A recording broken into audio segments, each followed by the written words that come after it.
Assalamualaikum warahmatullahi wabarakatuh. Perkenalkan, nama saya Cutana Fitri. Saya dari kelas 1B Kebidanan. Di sini saya akan penyuluhan kesehatan tentang kebutuhan fisiologis dan fisik pada ibu hamil dengan dosen pengampu Ibu Vidya Aminin, SST MKes. Langsung saja, kehamilan merupakan suatu proses kehidupan seorang wanita, di mana dengan adanya proses ini terjadi perubahan-perubahan. Perubahan-perubahan meliputi perubahan fisik, mental, dan sosial. Selain perubahan psikologis, kebutuhan fisik ibu hamil karena ini sangat berpengaruh terhadap kehamilan atau kandungan ibu yang sedang hamil. Berikut kebutuhan fisik ibu hamil. Yang pertama yaitu oksigen. Oksigen sangatlah dibutuhkan bagi ibu hamil. Dibutuhkan oksigen dengan jumlah yang lebih banyak.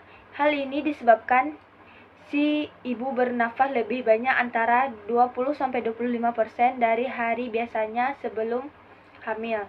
Saat kehamilan, sedang terjadi perubahan dari sistem respirasi agar bisa memenuhi kebutuhan akan oksigen. Kebutuhan akan oksigen ini terus meningkat dikarenakan ibu yang sedang hamil bernafas untuk 2 orang, yaitu si ibu dan janin di dalam kandungan. Dan umumnya selama ibu sedang hamil ini akan sering mengalami keluhan seperti sesak nafas, dan keluhan ini terjadi pada ibu yang hamil. Yang kedua yaitu nutrisi.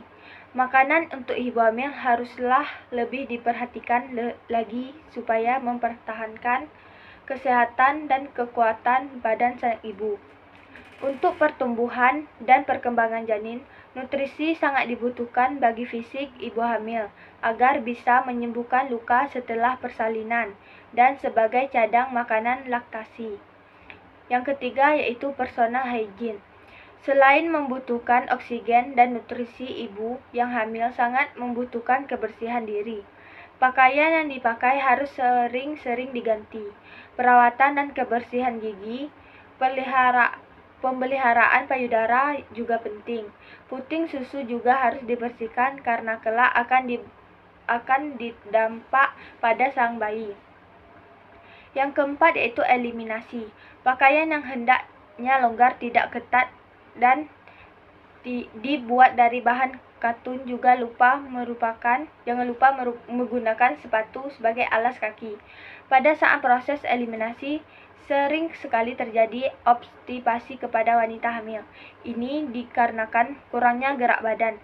Supaya melancarkan BAB, banyaklah minum, gerakkan badan Anda dengan cukup. Banyak makan buah dan sayur-sayuran. Istirahat dan tidur yang cukup. Anda juga harus istirahat yang cukup. Seandainya Anda ibu hamil, ibu rumah tangga, tetap harus menjaga kondisi tubuh Anda yang jangan terlalu lelah. Begitu juga Anda yang bekerja sebagai wanita karir. Sebaiknya Anda melakukan cuti jika Anda bekerja melebihi paruh waktu. Yang kelima, imunisasi. Lakukan imunisasi agar kandungan Anda tetap sehat. Itulah kebutuhan fisik ibu hamil yang harus Anda ketahui walaupun Anda belum mengandung. Namun memang harus mengetahui kebutuhan fisik ibu hamil agar Anda mempersiapkan semuanya dengan tepat. Bagi yang sedang hamil, perbanyaklah membaca artikel tentang kehamilan.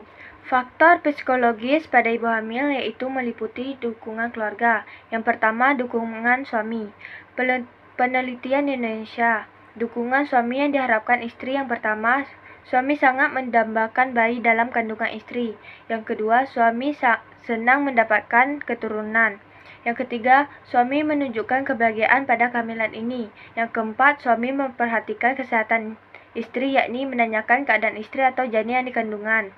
Yang kelima, suami tidak menyakiti istri. Yang keenam, suami menghibur atau menyenangkan ketika ada masalah yang dihadapi istri. Yang ketujuh, suami menasihati istri agar tidak terlalu bekerja. Yang kedelapan, suami membantu tugas istri. Yang kesembilan, suami berdoa untuk kesehatan istrinya dan keselamatannya. Yang kesepuluh, suami menunggu ketika istri melahirkan. Yang kesebelas, suami menunggu ketika istri dioperasi.